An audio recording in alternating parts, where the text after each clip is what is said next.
Ang susunod na programa ay rated PG. Ito ay nangangailangan ng patnubay at gabay ng magulang para sa mga batang manunood.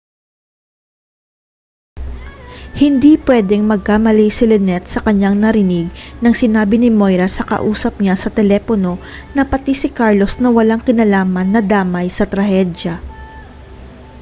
Malakas ang kutob ni Lynette na may kinalaman si Moira sa pagbaril kay Carlos at sinadya talaga ang pagbaril sa nobyo niya sa hindi malamang dahilan ni Lynette.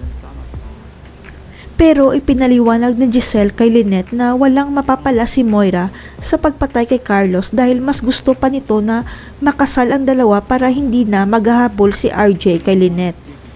Kaya lang hindi talaga matahimik ang isipan ni Lynette sa sinabi ni Moira at malakas ang kutob niya na nagpapalusot lang si Moira na sinirisa ang kausap nito sa telepono.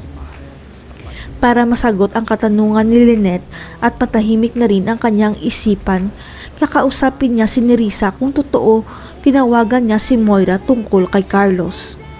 Laking gulat ni Lynette dahil hindi niya inaasahan ang sagot ni Nerissa na matagal na pala silang walang komunikasyon ni Moira kaya malabo na magkausap sila sa telepono.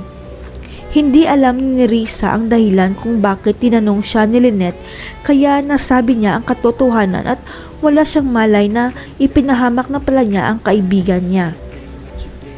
Tama nga ang hinala ni Lynette na may kinalaman si Moira sa pagbaril kay Carlos at malakas ang pakiramdam niya na ang kausap ni Moira sa telepono ang inutusan niya. Kaya lang walang ebidensya si Lynette na si Moira ang mastermind kaya mag-iimbestiga siya para alamin kung totoong si Moira ang nagpapatay sa nobyo niyang si Carlos.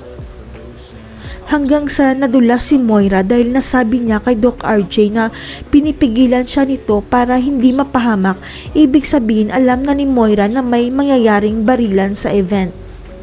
Si Doc RJ na kaya ang makakahuli kay Moira na siya pala ang mastermind sa nangyari. Hindi na kaya makakaligtas si Carlos para si RJ ang makatuluyan ni Lynette sa huli. Abangan.